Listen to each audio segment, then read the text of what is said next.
All right, today I have the pleasure of introducing Peggy Desjarlais, Program Officer of Housing and Economic Policy at United Way of Rhode Island. With a master's degree in public affairs from Brown University and a bachelor's of arts and political science from Rhode Island College, Peggy has a robust skill set in social service policy, emergency management, community resiliency, and advocacy training, as demonstrated through her roles at HealthSource RI, the U.S. Census Bureau, and Witt O'Brien's. She is also on the policy and advocacy team at Rhode Island's Workforce Alliance. So without further ado, I'm going to hand it off to Peggy. Thank you so much, Robin. Hello, members of the Workforce Alliance, not the Workforce Alliance, the Alliance for Nonprofit Impact. The introduction got me thinking of that role. It's which is an excellent place where I get to work with like really dedicated nonprofit professionals in the adult education workforce development area. I'm bringing the same kind of kind of excited positive energy to this group of nonprofit professionals serving in very diverse capacities with a lot of touch points to the communities that you serve. I'm going to start us off by sharing my screen.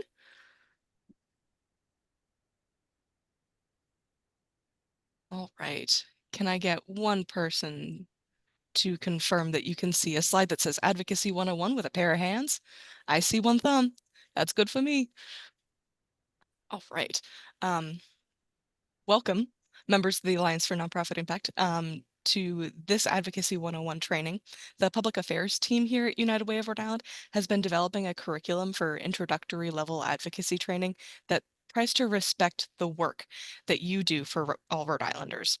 Every person on this call advocates for their neighbors in their work, and I'm so honored to lead this training for you to move that advocacy from the individual level to your local and state levels.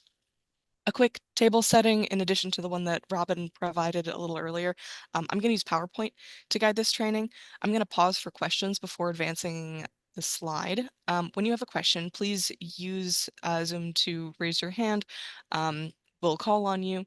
Please keep your microphone muted until you're called on. You're free to use your webcam for this meeting, but I won't see your face while we're presenting the slides. You're free to use the chat to share resources and information during this meeting. And if you need to leave, please say goodbye in the chat. That helps us keep track of the number of folks who are joining and the number of folks who stick around. Excellent. All right. I'd like you to use that chat feature now, stretch your muscles, to share your name and your organization, your pronouns if you'd like. And as kind of an icebreaker, I would love to see what you would vote for here in this gorgeous ocean state. Beach, lake, pool. What is your your body of water preference? I have a soft spot for beaches for sure.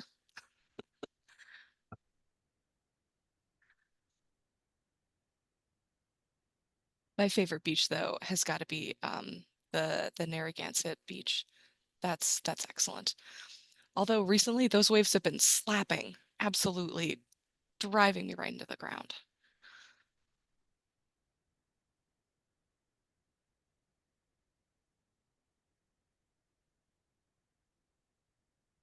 Oh, thank you so much for populating that chat. Thank you for everyone's introduction. Let's go over the agenda next. All right, we're going to talk about some goals for this Advocacy 101 training. We're going to talk about what advocacy actually is, how our government works. We're going to go through testimony as a venue for your voice, and then we're going to talk about the upcoming election, as though we haven't heard enough about that recently. Here's my goal slide. My goals in this training are pretty specific to this group. I really appreciate the variety of experience this group has with advocacy. Some folks are going to come in with very little knowledge of the formal legislative process or budgetary process, and some folks are going to come in with years of experience, right? Organizing calls to action, doing the grassroots work of community collective advocacy. So I'd like to bring us to a shared understanding from all those disparate places of how policy is made in Rhode Island and our role as advocates in influencing that policy making. My first goal is to build those basic advocacy skills with this group. especially because this group represents the people in Rhode Island that have been working to keep their neighbors housed and fed and free. We're all on this Jedi journey together: justice, equity, diversity, inclusion. And I'd make a mistake if I didn't acknowledge that there are whole populations that have been excluded from making the policy that affects their lives. I do believe that we make better policy decisions when we listen to the folks with lived experience. And the ultimate goal of this training is to give confidence to folks who are just starting their advocacy journey.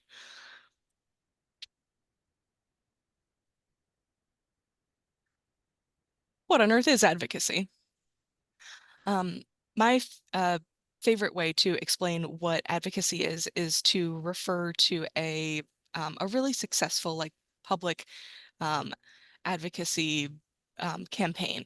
Um, I love talking about the Americans with Disabilities Act, especially at the tail end of July, Disability Pride Month. Um, so that was a federal law signed in 1990. So we are it's a great anniversary. The ADA, Americans with Disabilities Act, it's a comprehensive civil rights law. It prohibits discrimination against individuals with disabilities in employment, public service, and public accommodations. So there were a bunch of organizations that were invested and involved in getting this act passed and signed into law. The American Association of People with Disabilities, the National Council on Disability, and so many others played really crucial roles in bringing attention to the challenges faced by people with disabilities and advocating for legislative change. Um, here's some cycle. With the ADA, these advocacy groups, they worked to educate the public and policymakers about the discrimination faced by people with disabilities.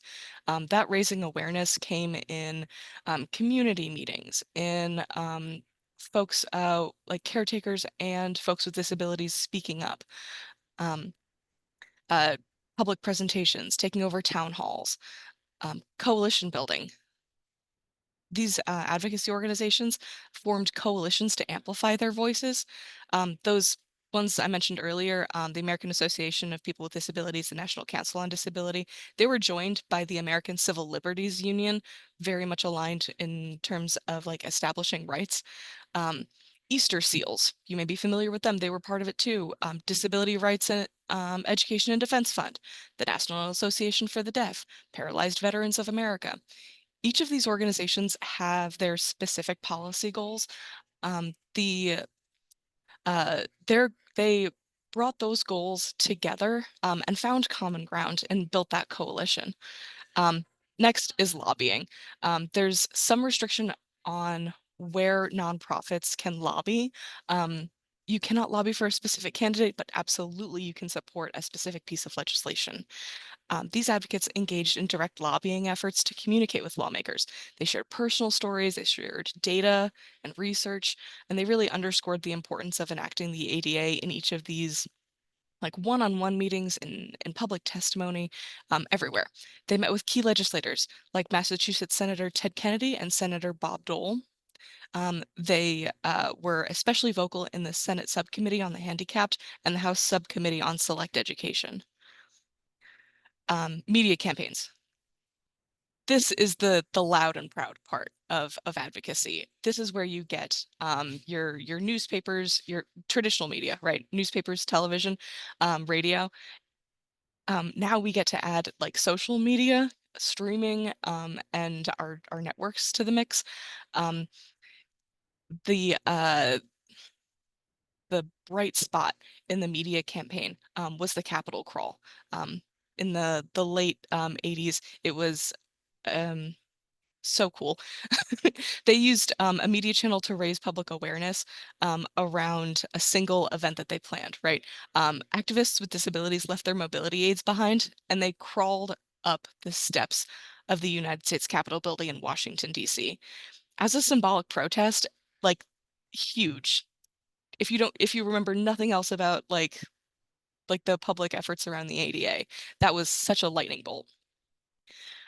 Another part of advocacy is working on the strategy. Strategic timing can be a really big part of when you do that like big flashpoint in the media what meetings you go to, when you meet with people. It's all about timing there. Advocates strategically timed their efforts, and they capitalized on those moments when public sentiment and political will were favorable.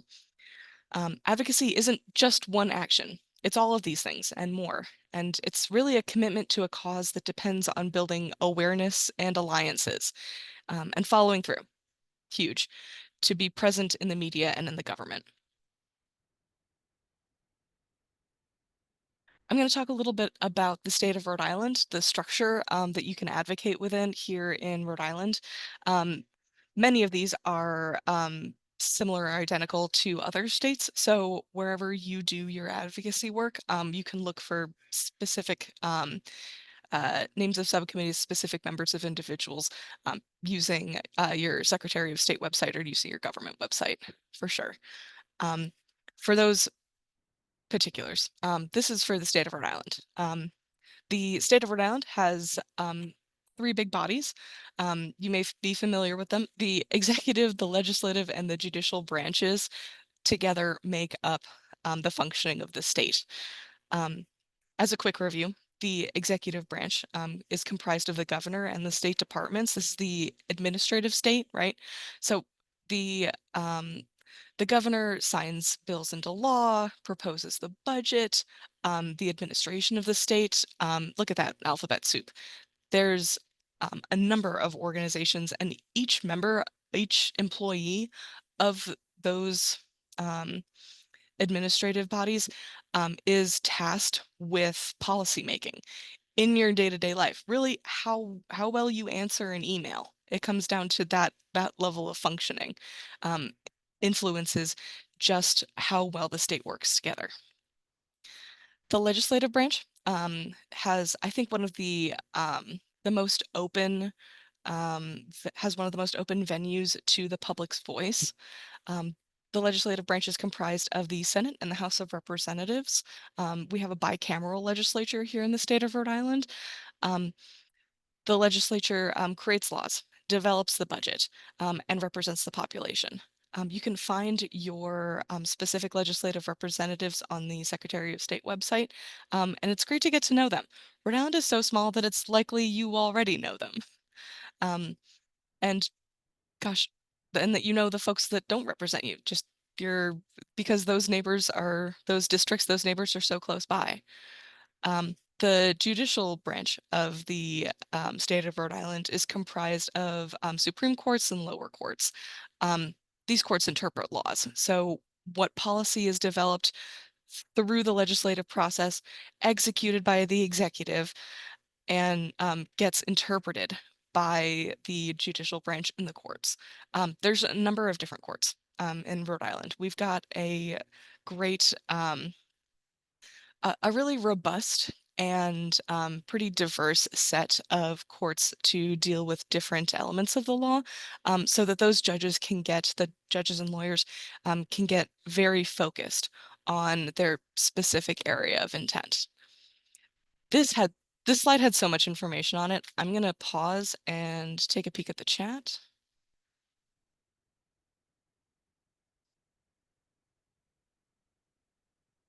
Any questions?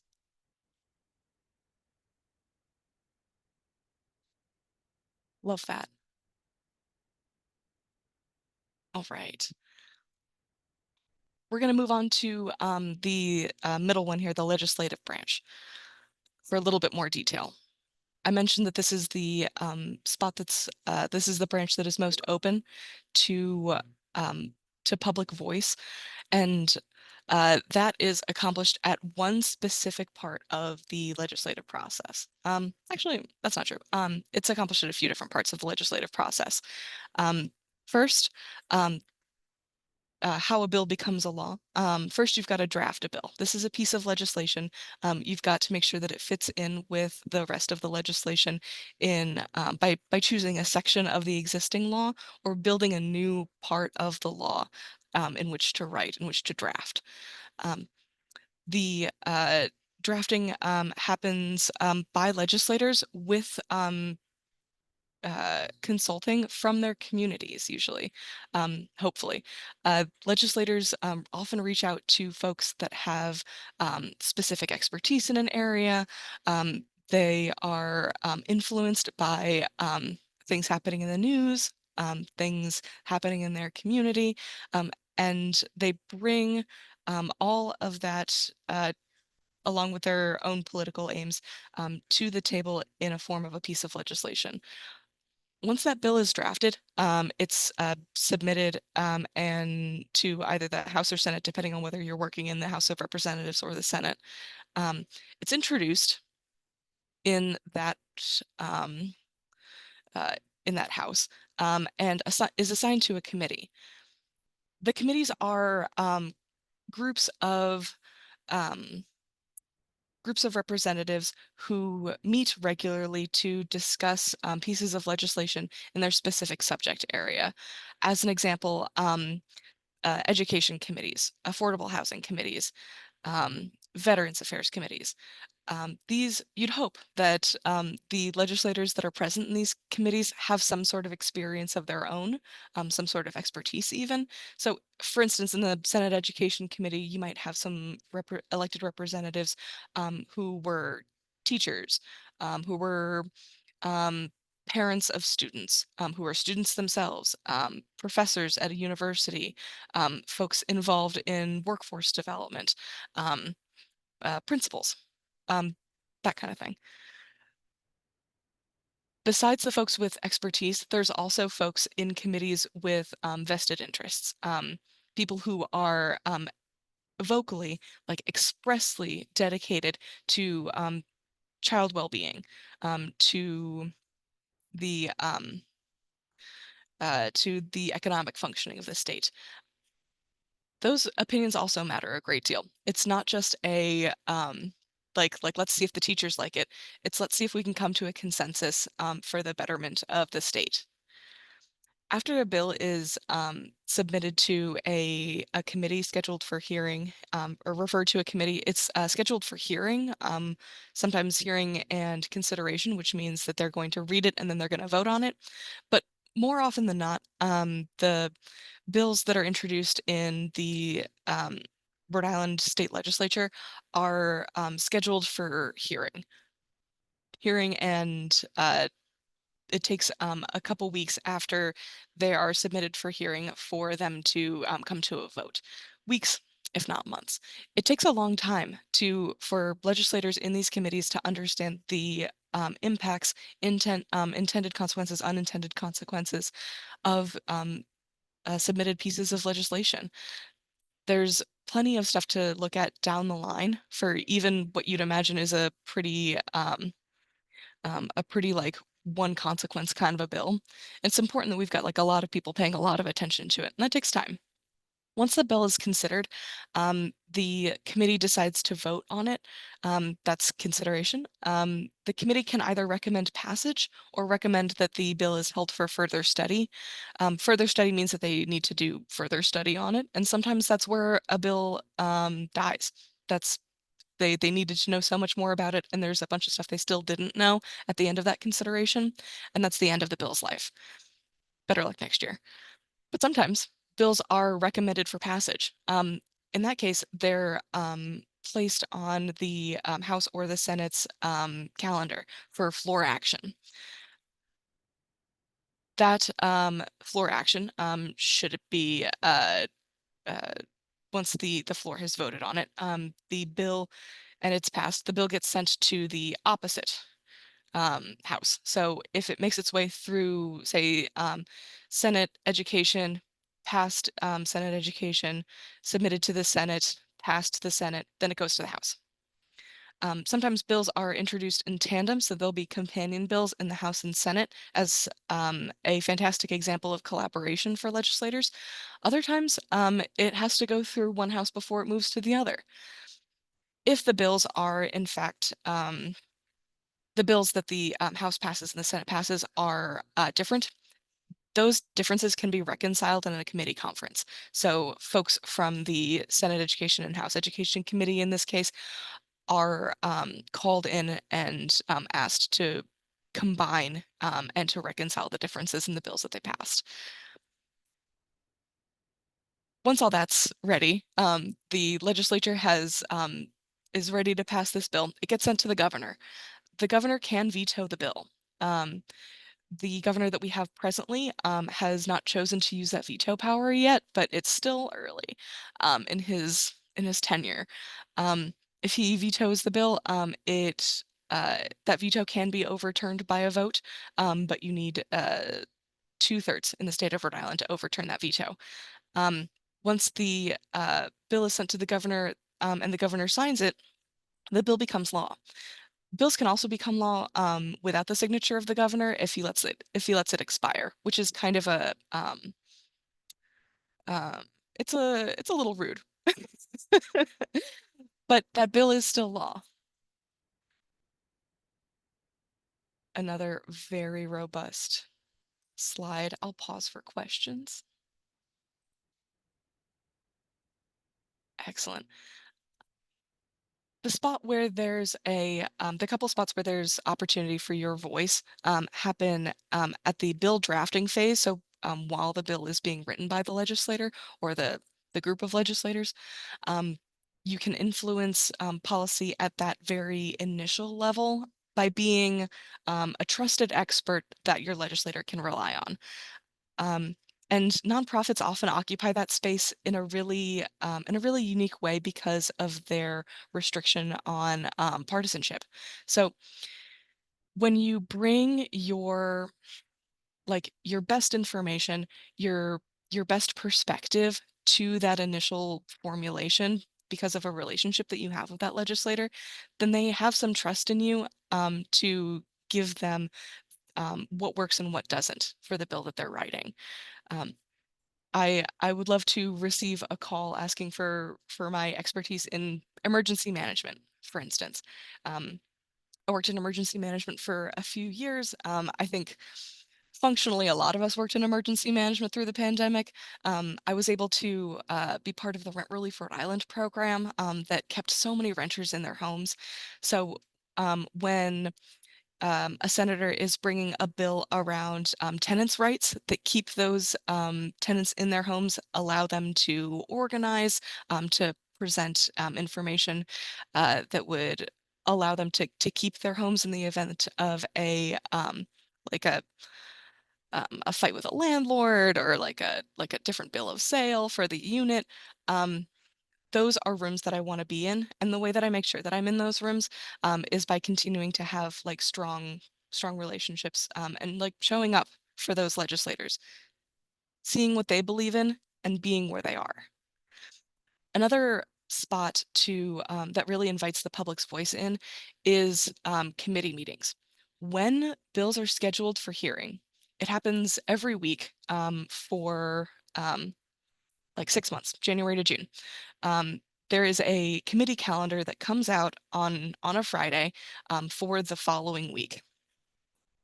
Committee meetings are held in the afternoon and evening, excuse me, sometimes lasting well into the night. And these committees look like a sign-up sheet. They allow you to sign up for a specific piece of legislation that is being heard by the committee on that day. You arrive, you sign up with your name, your position, your organization if you're representing one, or you can just be advocating for yourself in that way, and you wait. You wait to be called, and once it's your turn to be called, you can speak to everyone in the committee all at once, all of them who have showed up, all at once to really communicate your point. There's often a time limit on um, those little speeches you can give in committee, sometimes as little as 2 minutes. And I don't know about you guys, but I've already been talking for 25 minutes and it's already too much. So if you want to get your points across in a way that is detailed or perhaps with like a number of academic references, um, or if you just want to give them so much more than you think you'll ever be able to say, you can also submit testimony as a written form in a written form. And we'll be talking a little bit more about how to submit that testimony, like using letterhead and who to address it to. We'll be talking about that soon. Um, When I tell you that like 2 minutes goes by so quick, I can say so little in 2 minutes. And for bills that really matter, you really want to engage folks and have a chance for them to like read, like understand the bill, read your testimony, digest that, and then come back to you with questions. Keep showing up. If there's multiple hearings, to keep showing up.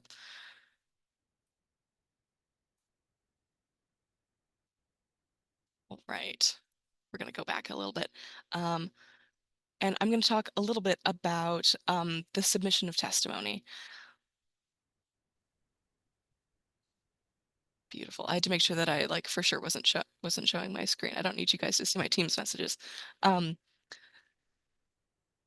for the state of Rhode Island, when you submit testimony, um, the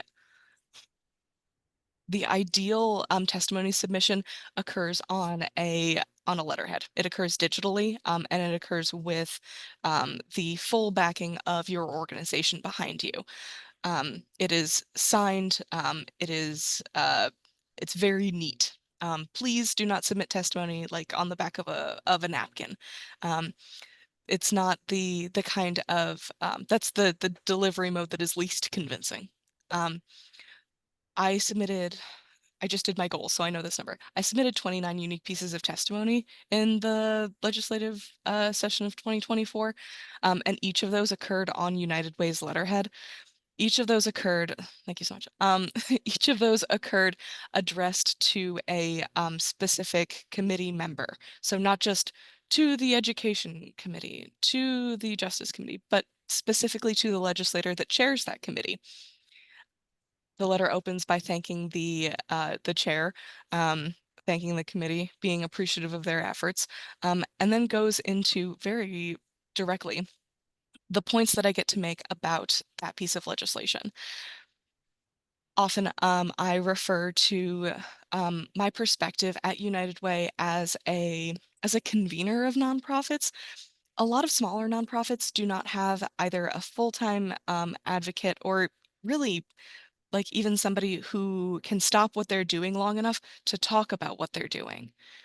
Fortunately, through United Way's structure, I'm able to convene a lot of those nonprofits, either like people that we do grant work with, or like people who are otherwise invested in um, like a specific service area, people who are doing direct service. For instance, the folks in shelters who do direct service in regards to housing, the folks who do direct food service that do food pantries, the community action programs. All those folks have opportunities to gather together and talk about the change that they want to see. I'm able to take the findings from those convenings and present them and to our legislators and talk about exactly what the nonprofits in Rhode Island are telling me. Here's what works. Here's our fears about this upcoming budget process. Here's our concerns specifically with the ending to like a lot of the ARPA money. Here's how we're thinking about how climate change is affecting the people that we serve, maybe our functional building, our physical space. By listening to the nonprofits in Rhode Island in the way that I'm able to do, that's the strongest argument I can make. The more the more we can talk about what we do and really tell those compelling stories and back it up with good high quality data, the better our legislative process goes. The better those bills are, the better we build our state. So we really need to be part of that legislative process. There's a few other places where our voices can be heard. There's not very many, few, just a few other places where our voices can be heard so directly. Another place coming up is election 2020, election 2024. Um, we have heard a lot of changes to how that election is.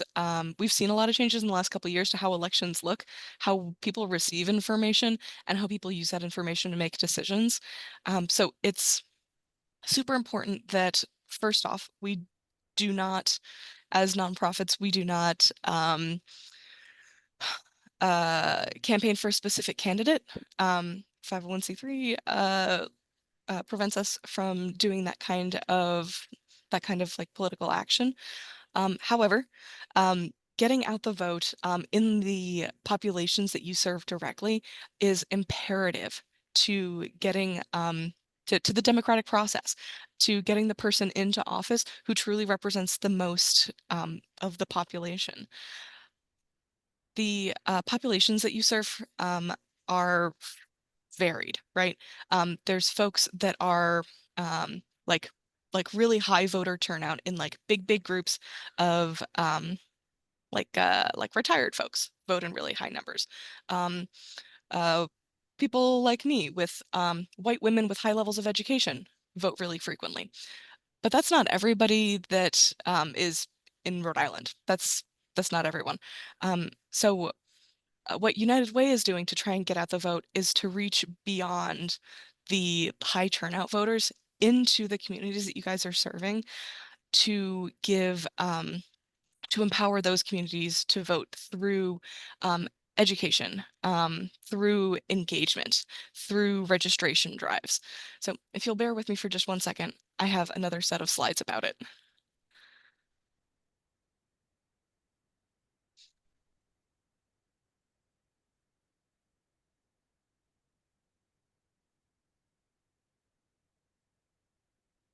No, don't make me log on. Sorry, one more moment.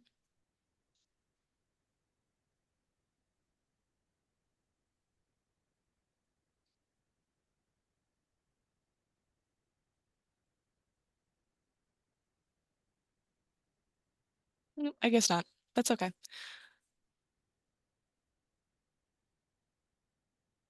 All right, I'm going to share my screen once more.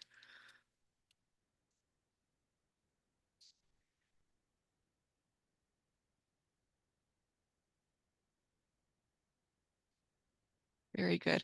Can I get one single thumbs up, one single confirmation that you can see a screen that says a template created by Ray Nunez was shared with you? Start designing now. Thank you so much. All right. So the way that United Way of Rhode Island is going to be reaching a lot of folks that have been like left out of the of voter engagement, left out of this part of the democratic process, is by meeting them where they are. And right now, a lot of us, and I'd guess actually some of the people on this call right now, are on your phone. You're on social media. You're like in the car, like listening to and hopefully not watching, but like being exposed to a lot of different kinds of media. And the more that we get on people's screens and in people's ears, I think the better our impact is going to be. So part of the way that United Way of Rhode Island is doing this kind of voter engagement work is by giving you, the nonprofits, the strong nonprofits of the state of Rhode Island, templates to use on your social media to get out the vote, to give the important information about registration deadlines, about ID laws, about how to find your polling place, about how to interpret some of the ballot measures that are going to come out pretty soon. Hopefully, pretty soon we'll have that language. So these are these are templates that United Way is giving out for free on Canva with like all sorts of like technical support to help you engage the people that you work with every single day. This is like digital, but we can also do a lot of physical copies. We're putting up posters. We got flyers. Guys, I'm like drowning in flyers. They're everywhere. Um, I'm going to run you through just a few of these templates to see just what United Way can do for you to empower you to get out the vote in your communities. Let's do a little bit. We're going to call it a partner toolkit because you're our partners and this is a toolkit. We've got some like excellent like kind of table setting measures where we talk about the importance of voting as a fundamental right and responsibility. Our goal at United Way is to increase voter turnout this election. We have messaging guides. We've got talking points, tips around language. we've got Canva templates. This is Canva's beautiful website. Because it has a free feature, and we don't want to make you guys pay for anything that you don't have to. That's not fair. Um, uh, and it's very user friendly.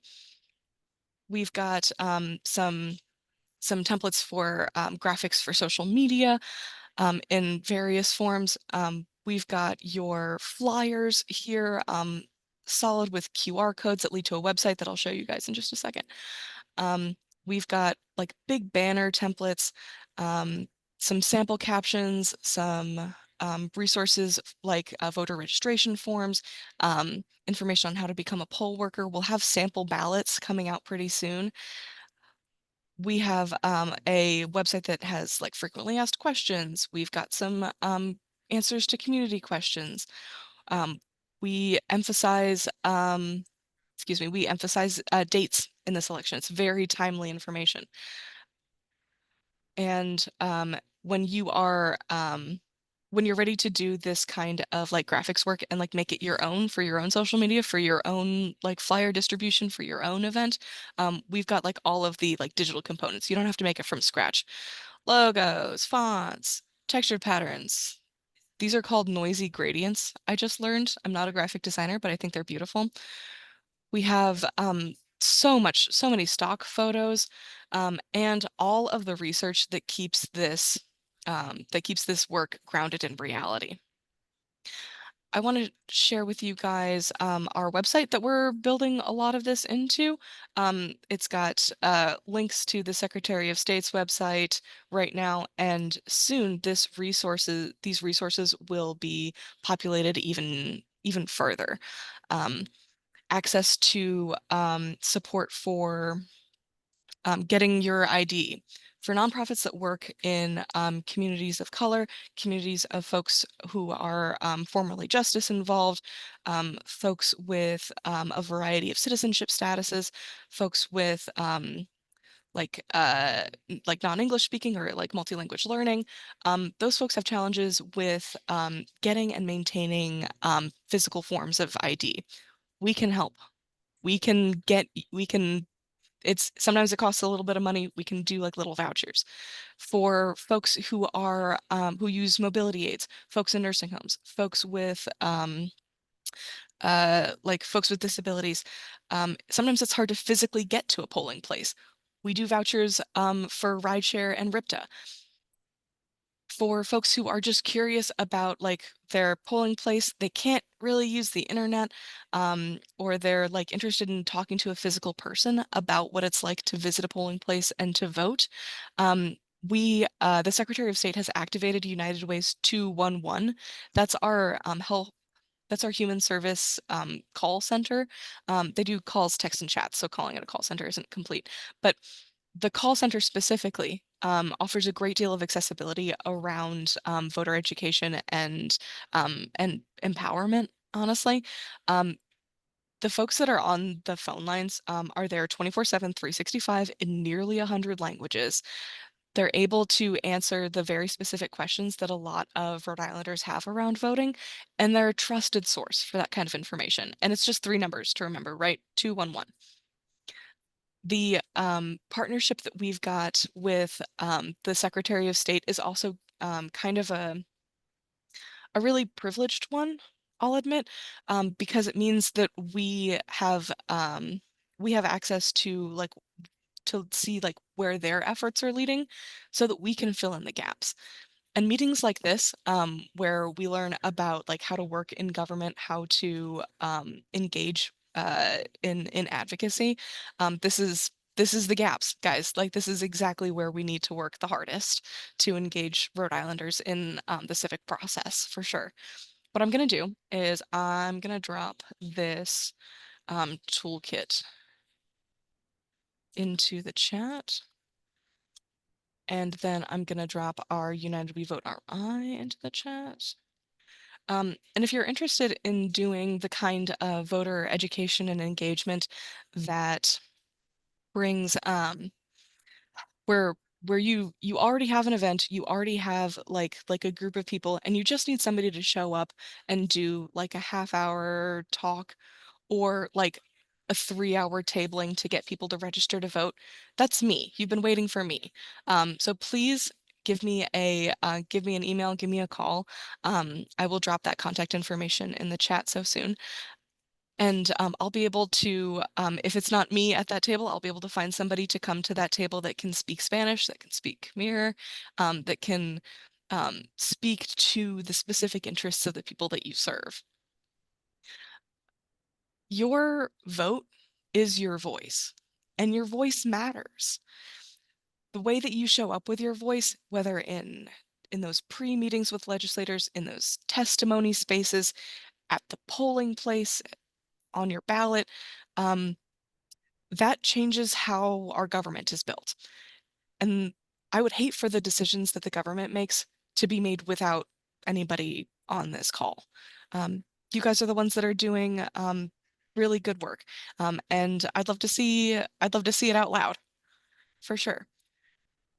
I've got a couple folks that are signing off, and so I am going to do a couple of like follow-up emails so that everybody has all the resources that I gave in this presentation, possibly even my slides. And the entire session was recorded and will be posted on the Alliance website as part of those resources. I do want to pause for questions before I head out.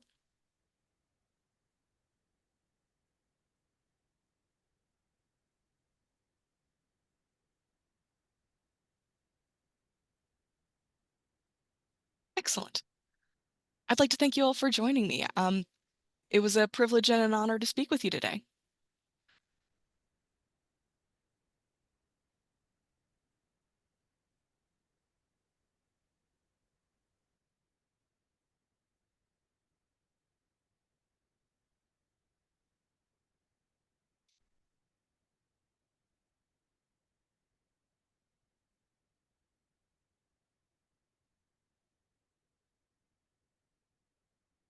Thanks so much, guys. Have a great day.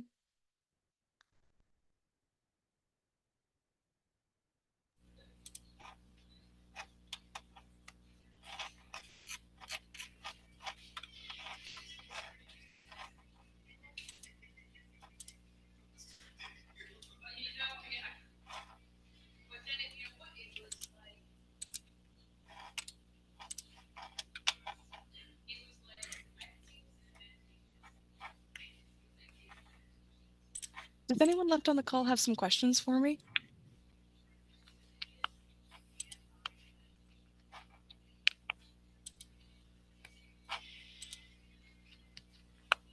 All right. Robin, I think that's a wrap.